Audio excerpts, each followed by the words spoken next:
Bonjour mesdames et messieurs, heureux de vous avoir devant vos postes téléviseurs, devant vos écrans, vos téléphones, n'importe quel support aux Hollandais la Bissou. Je vous dis souvent, si vous voyez mon visage, nga gloire Bossoubi, outre Madi Bossoubal, petit peuple, ce qui veut dire qu'il y a du nouveau, ce qui veut dire que na même libino mutu moko ko éclaircir biso sirman comme j'aime bien to norara mutu quand on a encore en vie. Prison comme ça aujourd'hui je suis avec une personne au Litznae et belé déjà boye biango et puis azo lembata azo continuer kaka Litznae abundi pe moi mingi bato bongo tanto yamba bango bien sûr tous en ami tout na po ba éclairci biso mais to yamba bango avec un peu du respect.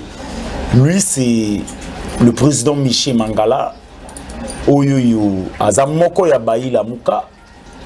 C'est avec lui que tu remets un peu que sur la Makambo, Italie, la Mouka, Mokonalelo. Sans plus tarder, je m'en vais à saluer. Bonjour, président Michel. Bonjour, Gloire. Bonjour aux téléspectateurs. Président, Monibino, na Kendembala, Moko, na VFSG, parce que ça, peuple a besoin. Tout le monde a commis plus ces derniers temps sur le terrain. De deux, to moni na la muka iside koto atombuki kotambola tambola na ba place koto pe kotambola tambola place yo pe na parti politique souvent na zokomi komona ona batu belé na simana yo ezani ni union sacrée moté bangi sibino la musibino makanisi pona boko makokota sur terrain to ezaka ka raison kaka que non bozo continuer musalo bobandaki union sacrée au banque service par rapport à quoi parce que nous dénonçons que union sacrée c'est l'axe du mal. L'union sacrée Zawana pour Batou. Les personnalités va s'enrichir. Ils ne sont pas là pour notre peuple. Du fait année pour comprendre tout simplement au moins la dispute. Il y a pas pouvoir, il y a pas poste. Avant gouvernement dit de warriors et il y a Obima bombe. Les termes warrior, moi j'attribue ça na bango toujours, hein, parce que nous savons que Toroyo kaba détournement, Toroyo kaba boyer, ainsi de suite. Et yango mona qui va dispute parce qu'il y aura rien il y a du bon au yotoko kozela na union dite sacrée. Non, ndeko, nous sommes majorité plurielle. Oh là. Nous sommes majorité plurielle. Parce que oyoka ki batu mususu ba loba que non oui, Sengeli, Fayoulou, Mozito, na Batouté. Djembelaki, na MLC, tout ça. Mais ils oublient que Fayoulou, c'est lui que le président, ou plutôt, c'est lui que le peuple avait élu aux élections de 2018. Et majorité wana lelo ça se voit à l'ENI. C'est pourquoi tout ça là ngoté pour que tout les émoutumoko. Tout ça là ngopo lobby balobate que biso au lieu que tout bon ça va partir na biso. Tout ça ka ko loba ko dénoncer. C'est pourquoi nous sommes en train de démontrer devant communauté nationale et internationale que la Mouka est sa majorité plurielle. La partie qui composé la Mouka est sa majorité plurielle. C'est pourquoi vous êtes en train de voir. Vous êtes en train de voir. Président de la République, majorité. Vous êtes en train de voir la matinée politique aux Salima. N'est-ce pas? Botakoyoka décidé avec le secrétaire général de VOS Kitoko. Asali Matine na Massina, Asali Matine na Ngaba, Asali Matine na Lukunga, et bientôt va aller dans des provinces. Otali Muninga Nangai, Blanchard Mongomba, le secrétaire général de la Nouvelle-Élan. Vous avez vu Denga Saliba matinée politique au siège de Nouvelle-Élan. Et j'annonce, parce que Benginga Ibisinga Miché, tous en a terrain Kankar, les 15. Un Kankar na Yulu. Na Yulu. C'est pourquoi nous avons Congomani nyonso rendez-vous ils ont atterri en Kankar les 15 oyo. Et ça me dit hein? Je crois les 15 mai oyo. Non, c'est pour dire que Ndeko. Mais président sans oublier je crois que Yomoro pour Monio ya Kabuya. Au monde Kabuya zotambola ndenge pe ba plein ezali avant o loba o misusu wana. Au monde ndenge Kabuya yepe atamboli batu bazotonda. Sans batu na bamasina kuna plein na lukunga plein azotambola tiba matadi mais on a dit ça que l'IDPS et monsieur Félix Antoine Tshisekedi je ne parle pas de je m'excuse pas l'IDPS je parle de monsieur Félix Antoine Tshisekedi monsieur Jean-Marc Kabund na Kabuya n'ont rien à hériter du papa Etienne Tshisekedi. Pardon, président? Je dis bien. Monsieur Félix Antoine Tshisekedi, monsieur Kabuya, monsieur Kabund n'ont rien à plutôt hérité de papa Etienne Tshisekedi. Comment ça? Bango bato ba memi bazui pouvoir. Au papa Etienne Tshisekedi a sali so 36 ans, atikala yo zo pouvoir te bango na 37e année bazui pouvoir. Bazui bakambika IDPS na tamuki bazui pouvoir. Mon frère, ils ont qu'hérité ce que M. Kabila les a légués. Leur maître les a légués. Je vous démontre ça. Comment? Démontrer peuple de Hollande. Kabila pour mobiliser hier, Misolo. Aujourd'hui, Kabuya pour mobiliser Mbongo. Ah, tata tika. Tika na zo bisayo. Mbongo otambola. Hier, nous avons condamné, n'est-ce pas, la répression, il y a la marche. Aujourd'hui, répression d'une manière absolue. Vous comprenez ça? Marche à la Mouka, informée par l'autorité urbaine. Marche à la Mouka, on vient.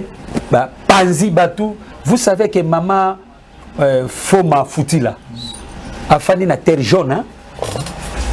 Oui, terre jaune, ce qu'on est aéroport. A fini na terre jaune. Mais maman a supporté le gaz, aujourd'hui il est parti. Membre à Nouvelle-Élan. Vous savez qu'il y a eu des blessures énormes. Aujourd'hui, mais bien sûr, j'étais arrêté, mais ici, il a fait 1h30, moi et mon frère Adrien. Mais je salue le colonel Bienvenu. Oui, le colonel Bienvenu à Tcham. Le colonel Bienvenu. Parce que, à Zui Bamoto, à Zui la police, on m'a accompagné avec la police jusqu'à la maison. Bon, lui disait, il nous protège. Ok, notez. Mais, aujourd'hui, là, au moment où je suis en train de vous parler, vous voyez que société civile,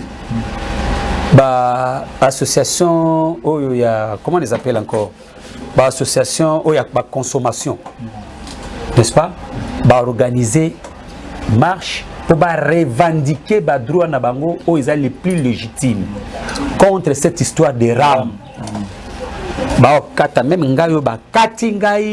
Moyen à côté Internet, mais qu'est-ce qu'il y a de grave? C'est que nous sommes en train de condamner.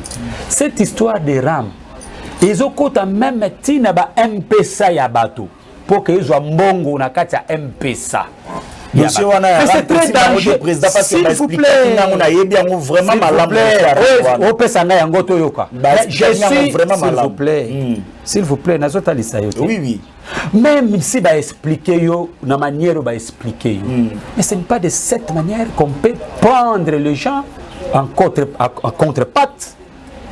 Ce n'est pas de cette manière. Partout bafutara nini wana ya ram surtout. Kofutara nini taxe wana ya ram président. Mais écoutez mon frère ami. Pourquoi pas dans tous à la sérieux. Vous savez dans tous ces pays là. N'est-ce pas? La France. le salaire qu'un fonctionnaire gagne. L'Égypte, il y a s'il vous plaît, bon, notre France, ok, n'existe, en Afrique, en Égypte, le salaire qu'un fonctionnaire égyptien gagne. Est-ce que ça salaire au Congolais a gagné? Un fonctionnaire congolais a gagné?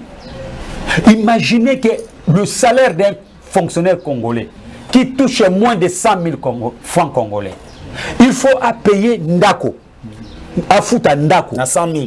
À 100 000 à 50 $. Voilà. 100 000 à 50 $. Il faut foutre à Ndako peut-être à Ndako, il y a 2 chambres. Bon, n'a qu'une ébélité parce que si on a qu'une ébélité, on va que Michel Mangala a exagéré. Bon, pour les Arabes, n'a l'embissé la bango. Ndako a 2 chambres, bino boibi monter à Kinshasa. Ndako a 2 chambres 50 $. Ndako a 2 chambres 50 $. Pour les Arabes na Congo.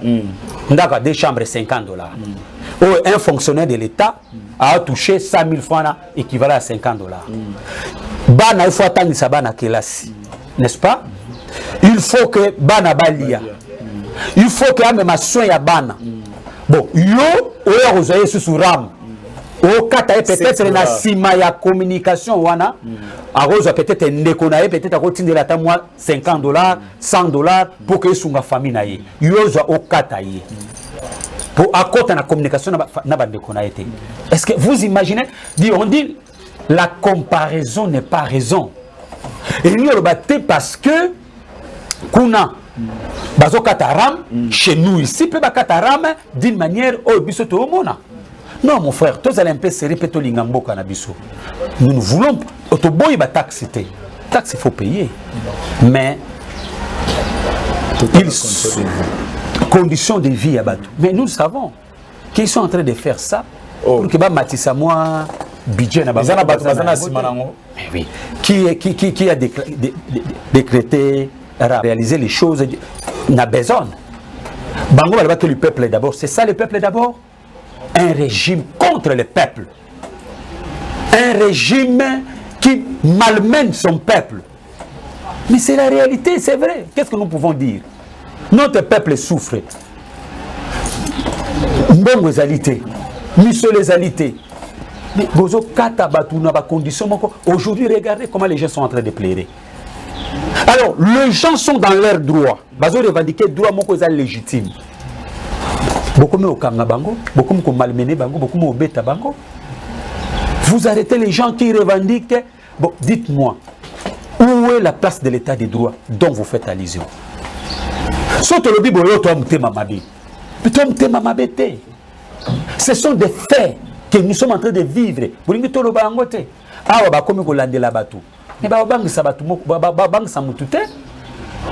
N'est-ce pas? On a combattu M. Kabila na régime naïe. Il a arrêté Batou, il y a boma Batou, et ainsi de suite. Et on va combattre le régime Oyo jusqu'au bout. Parce que nous constatons que M. Félix-Antoine Tshisekedi, son régime est en train de faire la même chose que le régime de M. Kabila. Alors, tu côté les mélango parce que Mboka Oza Mboka Nabiso.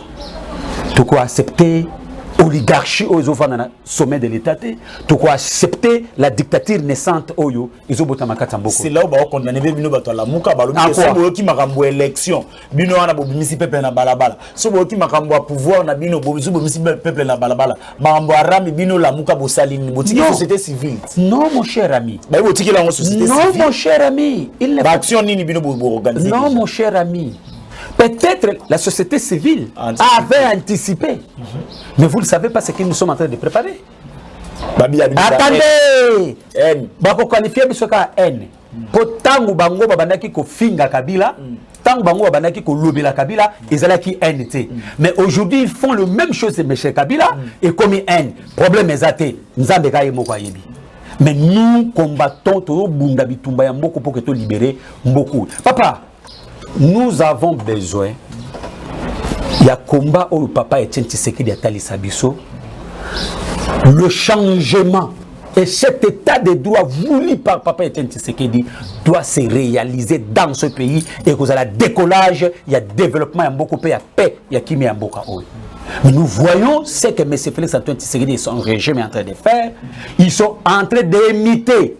Ils imiter Kaka Oyo. mais c'est Kabila asalaki hier oyo to kondanaki biso na bango et lelo ekomi Monsanto ah lelo ekomi Monsanto ba komi ko justifier ekomi blanc ok ba mona blanc mais to otalisa bango keza mwindu ola to kotalisa bango keza mwindu parce que oyo ba décriaki lobi ezalaki pembete ezalaki mwindu o biso na bango to benga keza mwindu lelo bango ekomi malamu poke mwindu wana ekomi pembe. Vous comprenez? Même vous, aujourd'hui c'est votre jour, vous les journalistes, n'est-ce pas? Regarde, ils ont arrêté quelques journalistes aujourd'hui, la revendication, na bango. Vous savez, Monsieur Gloire, un journaliste Gloire, il y a intelligence moko obscure et occulte. Non. S'il vous plaît, ça? Obscure et occulte. Il y a un gros et botama. Donc, intelligence moko yako tout fait batou. N'est-ce pas? Regardez comment on a malmené ma confrère Nabinoao. Pour liberté d'expression commis à danger. Politique Moutou. Et commis à danger. Bazou Sango, Israël. Baki kuna ba intimider. Lelo ba discours à Sango ba changer. Comment on quitte? Donc regardez vos journalistes. Quand mettre le bipé ba kuyo, ba kanga pété. Ba kuna ba intimider aux zongo changer discours. Babi il y a des droits côté. Bazo tout fait vérité d'une manière intelligente. N'est-ce pas? Donc dictature intelligente. N'est-ce pas?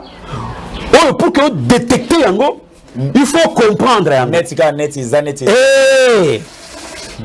Vous comprenez? Bazo tout fait. Regardez ce qui se passe. Ce qui se passe aujourd'hui dans notre pays. Regardez les enfants qui revendiquent un droit. Il y a mon compte de Félix Antoine Tshisekedi à la caba congolais. Que non? Akotia kije na yekuna kikovanda na batukuna na Goma. Lelo bana bazo interpeller papa biso toza en danger. Yaka kova na biso parce que si on fait na biso armée ko kita moi sécurité ko za mo buke na kimia. Non. Bana bakomi ba diable. Bana bakomi oh ba parents de ba ko tinda bango. Écoutez. Tu vois l'intelligence et il y a des enfants blessés. La police a gazé les enfants. Tirer au bout pour tirer avec les armes en feu. Mais Dieu est grand, Moutakoufité. Mais il y a eu des blessures. Regarde un peu façon qu'on étouffe cette intelligence obscure, il y a dictature obscure. N'est-ce pas? La dictature intelligente. La dictature naissante intelligente. Oyobotama. N'est-ce pas? Système à Kabila Yakini. Système à Kabila Zalaki qui va l'oukelo ba infraction. Il y a droit commun pour que ba kangayo. Vous comprenez? Toza okende wana o ka pe babani ko kanga batu na infraction à droit commun. Mais d'abord il faut étouffer. Pour battre ba Israël mutombo soki o mego kangaye bongo ah pour batali pe makama pour mutalo ba makama mabe yate. Mais mutalo ba vérité. Ouais, ils ont causé infraction de mon côté.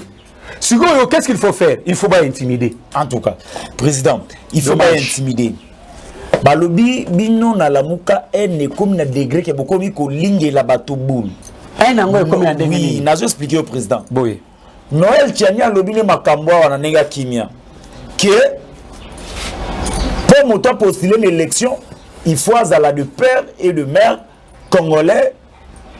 Bino bozui makambo babi bokomi ko bimisana basi ya makambo ya vie privée ya mutu. Kotinda na mwasi na eti ya ko makoleka na télévision pour na ko bimisele ko lati cyber. Banani batindi batu. Non. On ne maîtrise pas cette histoire. On ne connaît ni de près ni de loin. Et ya makambo na bango kuna soki mwasi je ne sais pas ce que nous avons entendu. Est-ce que Bissoto Yebina moi si ango? Tout le monde a gagné tout bâtonner soit au monde. Bah droit n'a réclamé n'a raison. Non ça me concerne pas. On est ma famille na bango. Makambo ya yena mobali na ça nous concerne ni de près ni de loin. Moi peine à commenter ango ezate. Vous comprenez? Il y a makambo na alors Bissoto ko kota na kata ba salle besoin wana te Bissoto bunda combat aux noble to bunda bitumba pour l'intérêt à Congo pe ba congolais makambo zonga na nzela to songa mboka pour que progeniture na biso futur na biso pour lelo biso lobi ba Mobutu bazaki baleki lobi ba Fayulu bakoleka lobi ba biso pe ba Michel Mangala tokoleka lobi ba omso pe ba roya sima na biso mais mboka ni tokotikela ba o ba roya sima na biso Lumumba loba que l'histoire du Congo est écrite par les Congolais. Bisso, et là que ont motivé Bisso, de l'ito comme une vraie histoire ya mboka oyo. Pour nous comme histoire ya mboka oyo, il faut qu'on dénonce les mal. Qu'on dénonce les mal, les alliés qui moutent ma bête, au bas qualifié Bisso. Les alliés teke non, les alliés contre Moutoumoko. Non, il faut dénoncer les mal pour que Bola Mouekota et Nabola Mouana Mboka ezonga na nzela. Regarde comment les élections se passent dans notre pays. N'est-ce pas? Vous allez voir que au Batunios va ko tant peuple a aucune élection, muto yo azozwa yé wana temtazo bima. N'est-ce pas? Est-ce qu'on peut continuer avec esprit wana? Non, c'est pourquoi nous nous disons il faut la souveraineté du peuple, la souveraineté du peuple et triompher. Or, la souveraineté du peuple, wana, et aux alawat, ils ont exprimé dans la urne. Ils ont exprimé dans la urne. C'est pourquoi on dit, na souci, il y a que ça à malam, il y a souci à que zongi sa souveraineté à peuple, ma beaucoup à peuple. Vous avez vu, biso na kati à la mouka, tu peux essayer de plans à sortir, il y a loi, il y a CENI, na loi électorale, il y a CENI. Nous avons proposé un plan, proposition pour que tu réformes CENI. Parce que maman est venu na CENI. Place bazo boto la souveraineté à peuple na CENI. Je pense que dans cette émission, j'avais tout expliqué. Ni moyen que na zongela le sous wanate. Donc, et le quoi animé biso gloire, exact que tout zongi c'est la peuple souveraineté naïe. Les lois bateau bazako envié ba pays à vieille démocratie. France, Belgique, Grande-Bretagne, États-Unis, Canada. Pourquoi? Parce que le peuple a besoin de conscience. Peuple animateur politique, homme politique, linga ki mboka pe bayoka ki peuple. Bayoka ki population na bango. Que nos peuples na biso alingi boui. Et c'est que biso to sali la yango. Mais par contre, et pas na biso awa, le politique, surtout bazo doit pouvoir oyo d'une manière indue, ba boucher matoyi na bango. Ba sala makambo eza contre volonté ya peuple. Pour ba biki ba outi pas peuple. Parce que ba outi pas peuple té. Ba banga ba holandela bango, ba kokanga bango ainsi de suite. C'est pourquoi baza ko s'enfoncer vers le mal. Aujourd'hui, M. Félix-Antoine Tshisekedi est en train de s'enfoncer vers le mal. Mais je vous dis, les gens ne voient pas. Papa. Mais Kozana Makwa, ça signifie. D'ailleurs, attendez, mon cher ami. M. Macron condamne, il condamne la violation na Tchad. Mais Moutou Afanda Kinaye, na mboka ya mutu wana, il y a eu des violations, il y a droit de l'homme. Ba beti batou parce que batou bazalo ko marcher d'une manière légale et légitime. Bazaki ko soutenir la solidarité na bande kona bango à est, mais ils ont tabassé les gens, ils ont arrêté les gens, ils ont gazé les gens et les gens sont morts. Mais Macron a bomi missionaire. C'est pour dire que complot mokoza contre les Congolais et contre les Congos. Batouba ko soutenir la forfaiture. Ce sont une partie de la communauté internationale qui ne veut pas que le Congo ait émergé. N'est-ce pas? C'est pourquoi on a intérêt à Bango à soutenir les dictateurs. Nakati ya Afrique. Il soutient que les dictateurs. Comment vous pouvez condamner quelque chose dans Tchad, mais ce qui se passe dans la République démocratique du Congo, vous ne condamnez pas? Est-ce que vous pouvez concevoir ça? Vous pouvez concevoir ça? Donc, C'est pourquoi nous, peuple congolais, nous ne pouvons pas compter sur les autres. Nous pouvons d'abord pas compter sur les autres en 100%. Nous devons d'abord compter nous-mêmes, sur nous-mêmes. Parce que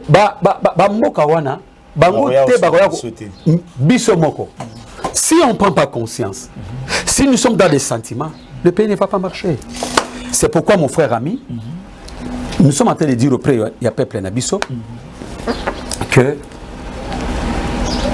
le temps est là. Le temps est là pour que entre nous, to Simbana, pour que tu sauves Mboka.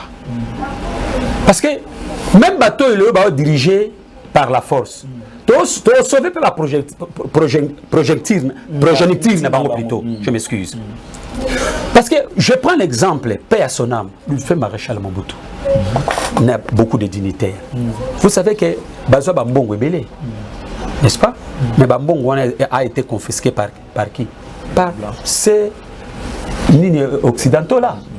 Aujourd'hui, Nanga Azumbongo a Seni. Ali Mbongo a Seni, Abino Bolandaka été. Il a été dans les États-Unis. Sanctionné a été. Kanga Mbongo a été. Pourquoi nous ne voulons pas prendre conscience? Donc notre objectif est que tous ont sa souveraineté à peuple, à beaucoup à peuple, et ceux qui peuple comme vous revendiquez les politiques auront peur, c'est la volonté à peuple. Les politiques auront peur, c'est la volonté à peuple. C'est pourquoi je vous dis souvent abonnez-vous à Wande Brozo Information en temps réel. Président Tozo quand on a signé à Souka Poto Kita, ne maman na likamona bengela kiyo awa président. Awa Katumbi Bemba, Babouena Bango Kolomba la muka suite ces années bosuki wa. Non. C'est le peuple qui va nous juger. Mais bah acte posé. Peuple, bon peuple n'a pas besoin de zobater, le roi va dicter.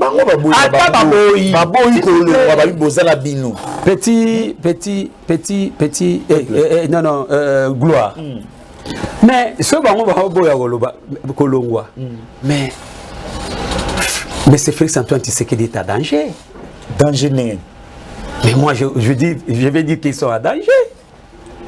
Comment? Mais Bagasa ni nakata inyo dit sacré. Pourquoi on a aussi cané c'est qui s'engaille? Mais yamona on bate. Tunozolo ba yoka sengwa ko yoka soya nonanga.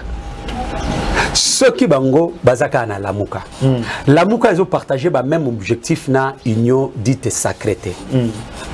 Union dite sacré bazana objectif na ngo. Biso lamuka tozana objectif na biso.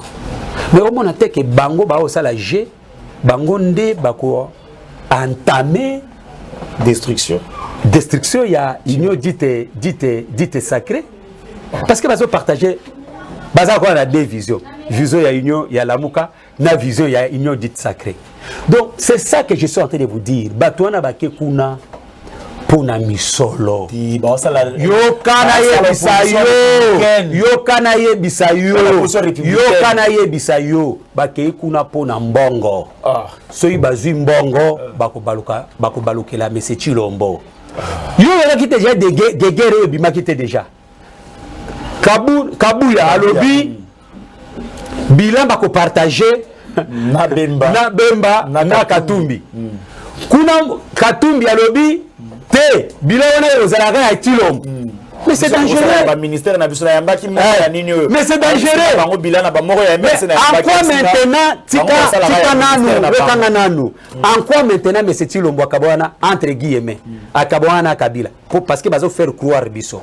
Pour biso te dit que Bakabwana Kabila te. Baba parole de charme pour distraire les gens. Mais Bemba alobi clair. Baro détruire union sacrée. Zelana ngana yebisayo. Bemba alobi yango clairement. Bemba lobi yango ke bango idée ya union sacrée ezalaki te na Kabila te. Est-ce que les gens ne comprennent pas ça? Tangu Mende avait dit que l'union dite sacrée, n'est-ce pas, ezali coalition gouvernementale élargie. Et Matata Ponyo Kuta a marché monté, il a dit ça clairement que l'union dite sacrée ezali FCC bis. Batoyo bakeye ko sangana na Kabila bakeye ko sangana na ndeko Chilombo, n'est-ce pas? Ay bongo ndenge ni baoza suna lamuka pour lamuka biso combat na biso il y a combat ya souveraineté ya peuple et que peuple a récupéré souveraineté naie ou a confisqué par M. Kabila na M. Félix Antoine Tshisekedi aujourd'hui élargi par M. Bemba na M. Moïse Katumbi abo biso siko to sangana bango ndeni bango ba lo bazana kati la muka ndeni bazape na union sacrée ndenge. Donc même la Bible dit ceci: si vous êtes ni chaud ni froid, je te vomirai. Donc le loba ta sabiso bazaba comment ndeke azalaka côté azana ba poil côté azana ba chauve-souris le bata ce sont des ba chauve-souris de Michel Mangala yozo comprendre nandenge ni yozo comprendre nandenge ni opposition républicaine est-ce que yo ebi ndenge salama bango ne yokana ya nola yo yona ebisa yo opposition républicaine basala kayango na pouvoir républicain. Est-ce que le pouvoir de M. Tilombo est un pouvoir républicain? Non. Je vous dirais. Mais même Yemoko Batuaka Kabila, Batua FCC vous dit ceci, que Bapesande, mais c'est Félix Antoine Tshisekedi du pouvoir, il y a eu des révélations où ça s'est passé, que Nanga est parti révéler dans l'ambassade. Il y a aux États-Unis d'Amérique. Il a dit que M. Fayoulou qui avait gagné, ceux qui a publié Fayoulou, ben il a battu Baboumaye. Pourquoi les gens Bamona clair? Mais c'est que biso moto linga passi na biso moto linga souffrance wana. Alors ce to linga souffrance acceptons ça. Mais ngai Michel Mangala jamais na ko linga que namona bosoto nga na accepter yango na kanga monoko nanga jamais. Ce bango bako accepter mais ngai Michel Mangala je n'accepterai pas. Parce que c'est mon pays, j'ai le droit dans mon pays. Toyamba bato musuna ba émission abaloba ke so Kabila zongi kinga kati bakata bango maboko. Sikoto nzima makambo yo lobaka ke non bazaka ka semble toté. Juste motuna motuna mo malamu. Pande ko baza moko ba émission biso toloba. Ba mona ke ndeba ka fa biso mutema beto mutema beto.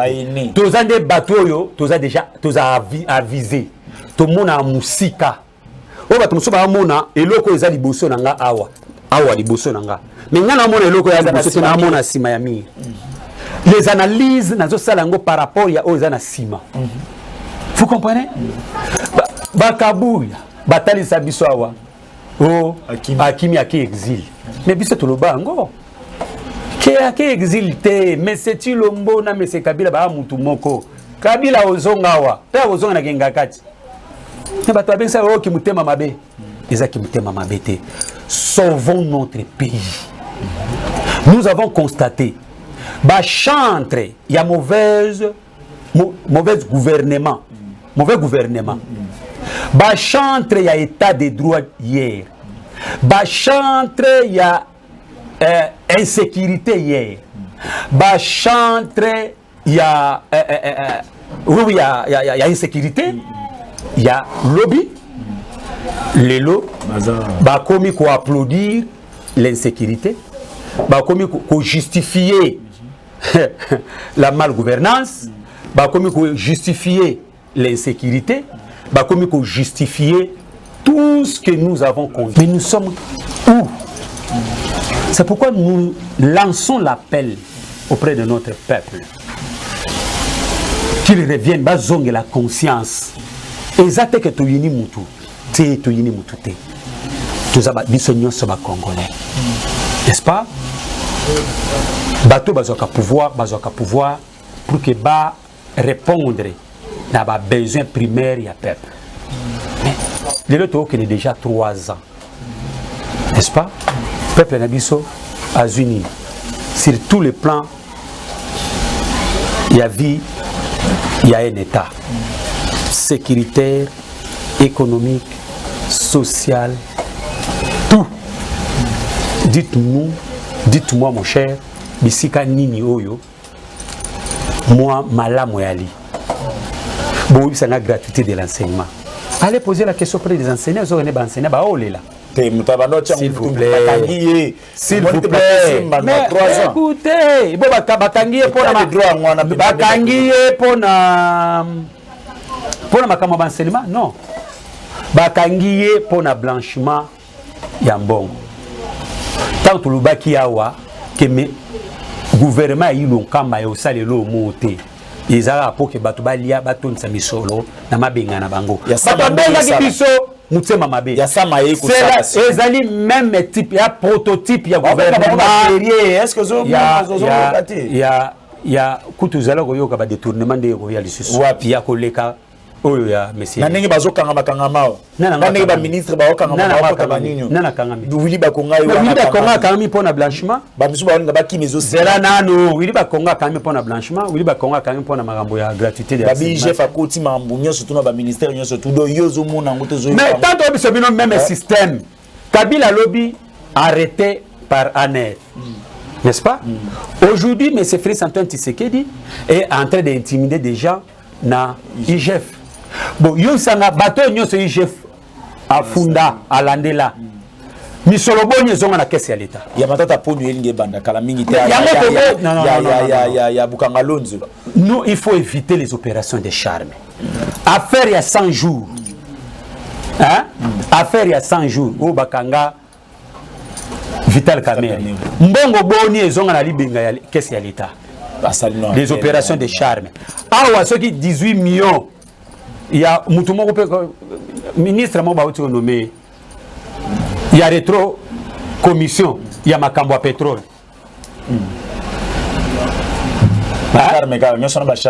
Mais Yebisangai, est-ce que justice est l'andé libango? Babi j'ai fait ça la zo pesa. Mais tant que même système, na époque à Kabila, on n'arrêtait pas les gens. Et on envoyait plutôt comment on appelle ça? Comment on appelle ça? Mandat d'arrêt. La justice. Est-ce que on arrêtait les gens? Il y a Kalev Moutom, et Zakike Bandalelo, ma poussi au monde à Tozana. Même système. Compte à rendre. Activation, on est à compte à rendre. S'il vous plaît. Effectivement, Kalev a commis beaucoup de forfaitures dans ce pays. Mais la manière ma Kamango est salima. Au moins, comme si que non, ils allaient déjà, compte à rendre. On veut rendre des comptes. Moi, Michel Mangala, je suis d'accord qu'on poursuit Mouton Nyons à commettre la forfaiture. Mais il respecter aussi le droit humain, la procédure. N'est-ce pas? Il faut respecter les procédures. Parce que si la procédure est respectée, Baton va commettre la forfaiture devait être arrêté. Babi Baton va bâtir la loi pour protéger. Compte à rendre là, en tout cas, non. Mais c'est ce que nous sommes en train de vivre aujourd'hui. C'est ce que nous sommes en train de vivre aujourd'hui, mon cher ami. Babi bâtir la loi pour protéger Bango. Donc moi aussi, Bango la voie normale pour non, écoutez. Si les aïbas comptent à rendre, qu'est-ce qu'on devait faire? La loi sur mesure. On devait d'abord modifier tous ces lois-là, tous ces textes-là. Mais pourquoi on ne veut pas modifier? Pour la ligne. Parce que Bango peut balingi ko sala kaka même les cambo parce que mandat l'état peut sous. Il y a mandat l'état peut sous kaka. Vous comprenez? Alors il faut se protéger. Yango zomona ba sa makambo wana. Nani Oya Kalev et bima comme si il y a un compte à rendre. Mais effectivement, ce monsieur-là a commis des forfaitures qui devaient être poursuivis. Alors, toko sala makambo na ndenge wana te. Il faut faire des choses pas à pas, proprement, n'est-ce pas? En respectant le procédure. Moutoua Salimbeba balandelié Mbekopé Kangi. Moutuna Souka Papa Michel Mangala, mandat l'état ici la rayon lobby, mais il est prêt à ça la remise et reprise na Jésus pour après Félix Tshisekedi 10 ans. Après Félix Tshisekedi 10 ans, Kabunda ya sali 10 ans, après Kabuya sali 10 ans, et puis va continuer. Donc bino la muka boza na bino ka en opposition tina Souka. Ndoto ya baba ne. Ndoto ya baba. Bato ba olo ba likambo sala. Ndoto ya baba likambo ni Yerusalem.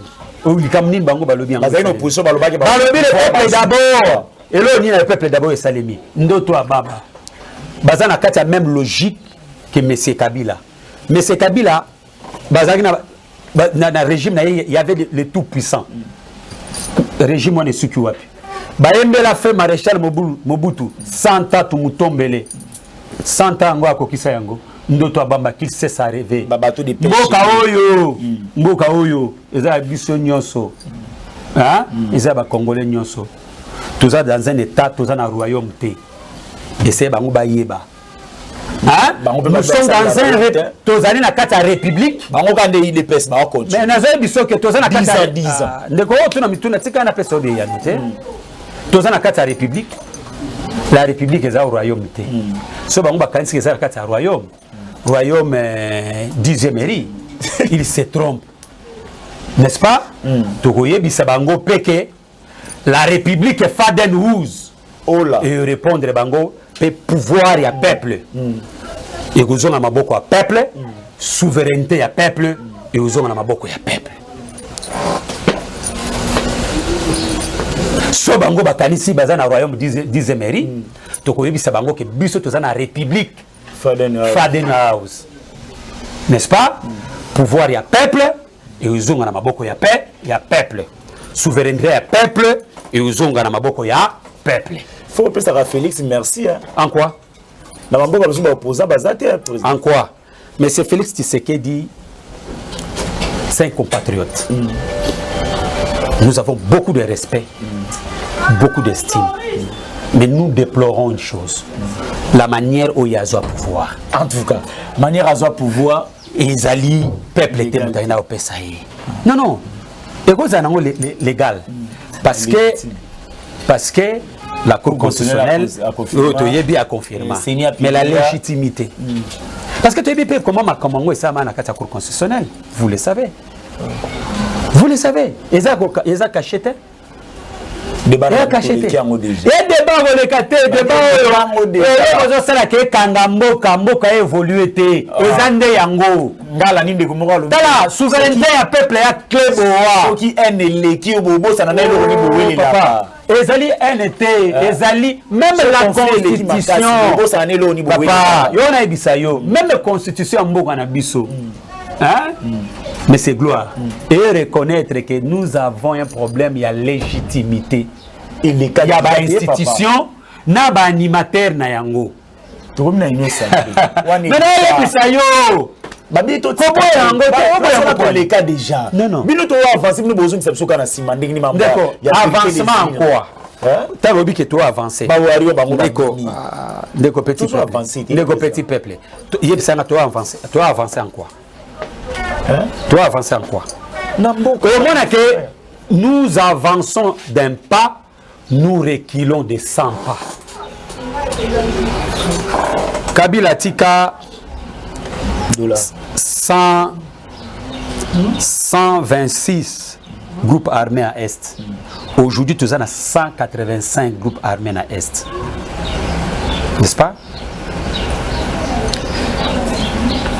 Chose à dollars et mboka na biso lelo. Eza na combien? 20. Donc l'insécurité na mboka na biso. Et banana époque à Kabila parce que Kabila tout le monde qui na serré époque na e batuna ba meli c'est élection kuluna urbain. Si lelo cette histoire ils a continuer. Bon dites-moi en quoi les choses ont changé. Sur le plan social, ça comble à l'osso Izalaki 700 francs. Les lots est commis combien? En tout cas, 1800. Kwanga. Na Kwanga? Ah, papa. Kwanga. Kwanga, oya pamba, les lots est combien? 500 francs. Et tout le monde sont 200 francs. Et comment? 200, 300 francs, les commis 500 francs. Est-ce que vous imaginez ça? Alors, qu'est-ce qui a changé? Non, il faut dire des vérités. Oh, papa. Merci beaucoup, Président Yako Ndima, invitation. Merci beaucoup. na pesi bandeko na biso na régie kuna ndeko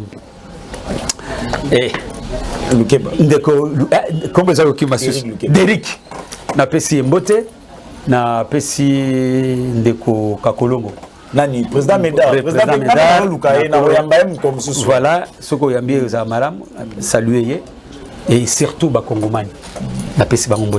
En tout cas, merci beaucoup. C'est pourquoi je vous dis de vous abonner. Vous allez très important pour Nabiso, puis pour Nabino Baobo, la Nabiso, qu'on peut encore Makasi. Il y a qu'à s'abonner. N'engé président Uchiko Loba, na pesi bayi, bazana simaya caméra, na boire à moi, mingi te melelo, na boire qui Mobutu. Ata anniversaire na zala quitté. Yango nga la pesi ya ngai awa on a profité pour Olibange lekina kozala na anniversaire. Tokutani prochainement na chaîne Nabino bo s'abonner tokutani prochainement pour aujourd'hui on se limite là na no gloire bosobe autrement dit bosobal na pesi bino mbote ciao.